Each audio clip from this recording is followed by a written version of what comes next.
समुद्र में उठने वाली लहरों के सामने किनारे पर एक गुरु का बड़ा ही अद्भुत आश्रम था। जितना अद्भुत आश्रम था उससे कहीं ज्यादा अद्भुत वहां पर रहने वाले गुरु थे। उस सन्यासी ने अपना पूरा जीवन विज्ञान और अध्यात्म के नाम पर लिख दिया था। रोज संध्या के समय पास के ही गांव से कुछ युवक उस सन्यासी के उपदेश सुनने के लिए उस आश्रम में पहुंच जाते थे। एक दिन संध्या के समय उपदेश में एक युवक ने गुरु से एक सवाल किया। उसने कहा कि गुरुदेव, मन बड़ा ही विचित्र है। मैं बार बार अपने आप से ये बोलता हूँ कि ये गलती मैं इस बार नहीं करूँगा, लेकिन हर बार मैं वही गलती दोबारा से दोहरा देता हूँ। सोचता हूँ कि अतीत में जो गलतियाँ मुझसे हुई है उनके लिए मैं पश्चाताप ना करूँ, लेकिन मेरा मन हमेशा पीड़ा से भरा रहता है। आप कहते हैं कि ध्यान सब दुखों को मिटा देगा, लेकिन मैं रोज ध्यान करता हूँ लेकिन उस ध्यान का मुझे कोई फायदा नहीं मिलता। ऐसा क्यों होता है? मैं क्या करूं?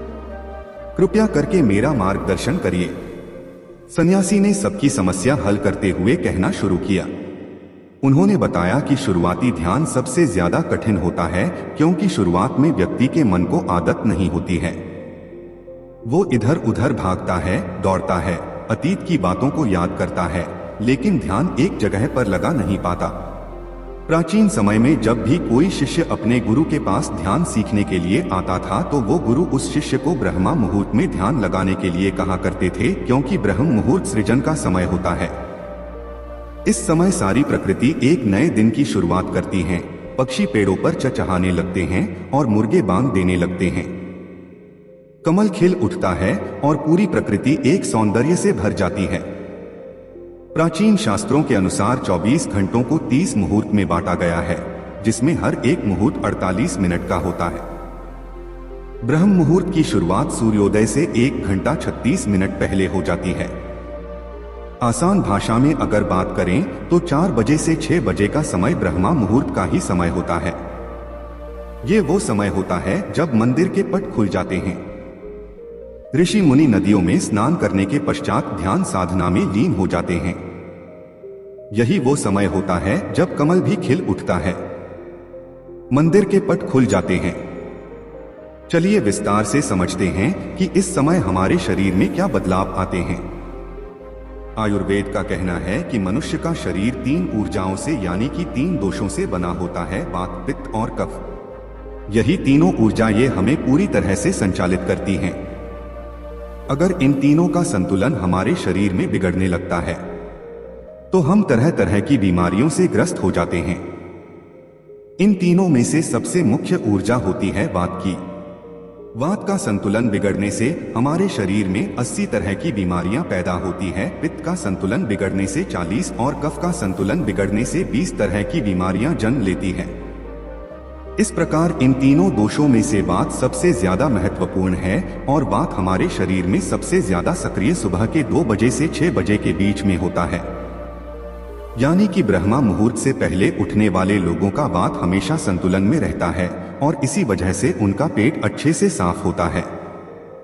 उन्हें कोई बीमारी नहीं होती, वो हमेशा ऊर्जा से भरे हुए रहते हैं। उनका मुख कमल की तरह चमकता रहता है, उनमें असीम सौंदर्य पैदा हो जाता है।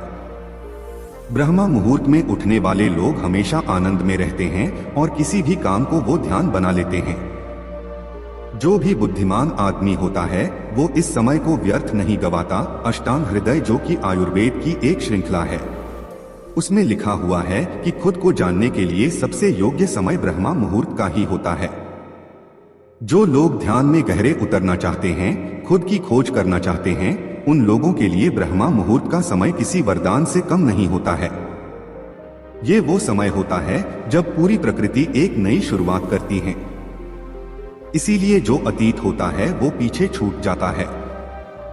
दिन में और किसी समय ध्यान करने से आपको विचार परेशान कर सकते हैं और आप ध्यान को लगा नहीं पाएंगे, लेकिन ब्रह्मा मुहूर्त में जब दिन की शुरुआत होती है तो आपका मन और मस्तिष्क पूरी तरह से खाली होता है और ध्यान में उतर पाना उतना ही आसान होता चला जाता है। एक बार तथागत यानी कि बुद्ध के प्रिय शिष्य आनंद ने उनसे पूछा था कि हे तथागत, ब्रह्मा मुहूर्त का समय आपके लिए कितना महत्वपूर्ण होता है।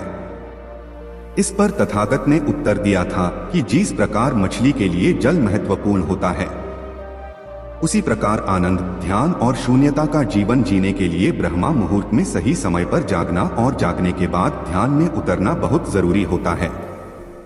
अगर आपकी यात्रा आनंद की तरफ नहीं है, आप दुखों में, कष्टों में अपना जीवन जीना चाहते हैं, तो आपके लिए ब्रह्म मुहूर्त का कोई महत्व नहीं है। लेकिन अगर आप अपने जीवन में आनंद चाहते हैं, खुशी चाहते हैं, हमेशा ऊर्जा से भरा हुआ महसूस करना चाहते हैं, तो ये जरूरी हो जाता है कि बुद्धिमानों की तरह आपको भी ब्रह्मा मुहूर्त का पूरा उपयोग उठाना चाहिए। सभी युवक ध्यानपूर्वक सन्यासी की बातें सुन रहे थे।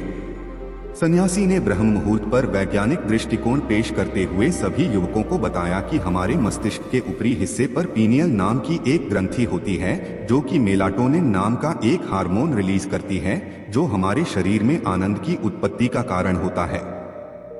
ये वही हार्मोन होता है जितने अच्छे से और जितनी ज्यादा मात्रा में पीनियल ग्लैंड मेलाटोनिन नाम का ये हार्मोन रिलीज करती है, उतने ही हम आनंदित रहते हैं।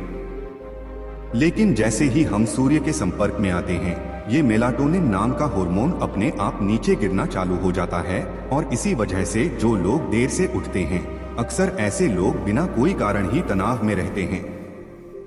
उन्हें खुद समझ में नहीं आता कि उनके अंदर तनाव किस बात का है। छोटी छोटी बातों पर गुस्सा आना, चिड़चिड़ापन, ये सारे स्वभाव उनके अंदर पाए जाते हैं। शरीर और मन मस्तिष्क की ये सारी प्रक्रिया मेलाटोनिन नाम के हार्मोन का पीनियल ग्लैंड द्वारा ठीक से रिलीज ना हो पाना, इसी के कारण कुछ इंसानों का भाव ऐसा हो जाता है।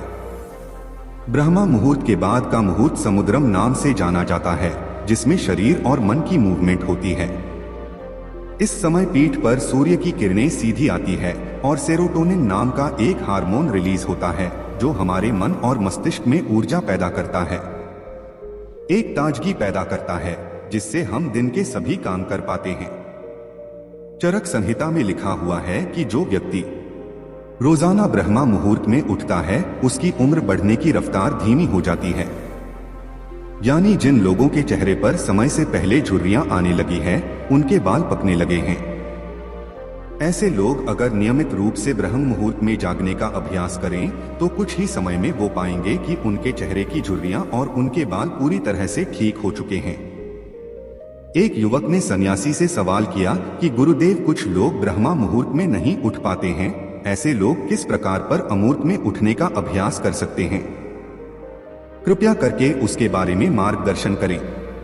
सन्यासी ने कहना शुरू किया कि ब्रह्मा मुहूर्त में जागने के लिए इस जरूरी हो जाता है कि पिछली रात्रि आप सही समय पर निद्रा में चले जाएं।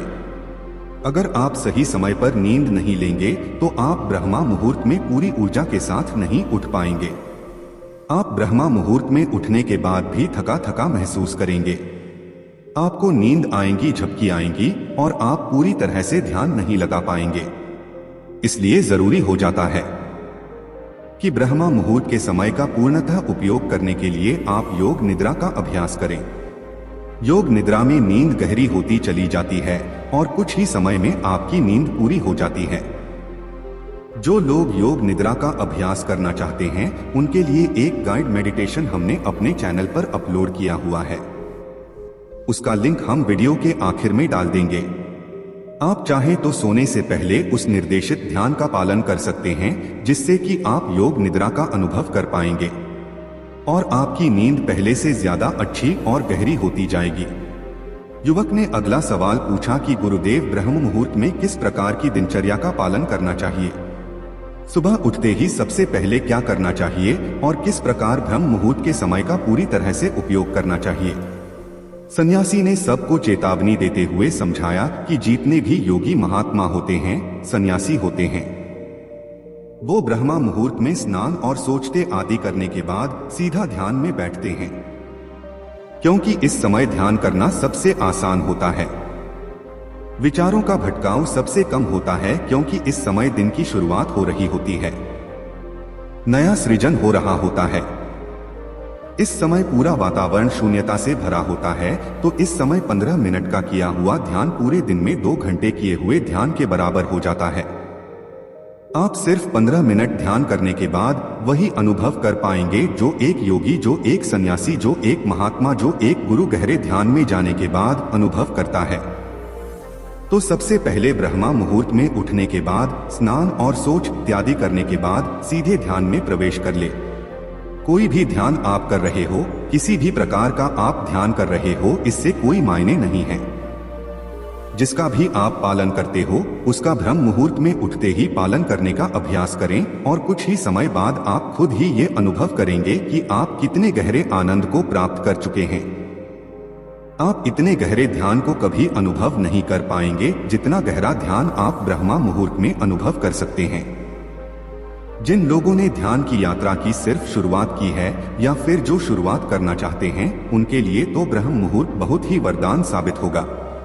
सन्यासी ने चेतावनी देते हुए बताया कि कुछ लोग ब्रह्मा मुहूर्त में जागने के बाद भी उस समय का सही उपयोग नहीं करते हैं। कुछ लोग अपना मोबाइल फोन यूज करने लगते हैं, तो कुछ लोग किसी से बातें करने लगते हैं। लेकिन इस समय अगर आपका टहलने का मन हो रहा है ध्यान करने के बाद, तो आप अपने चप्पल या जूते निकालकर हरी घास पर घूमें। इससे आपकी त्वचा और आपकी आंखों को बहुत ही लाभकारी फायदे मिलेंगे।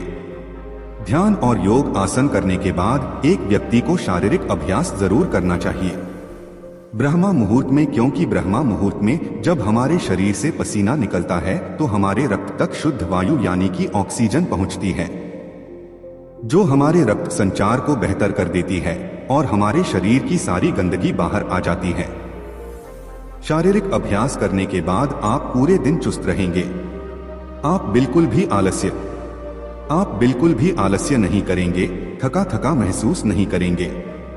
जिससे भी मिलेंगे जिंदादिली से मिलेंगे, लोग खुश हो जाएंगे।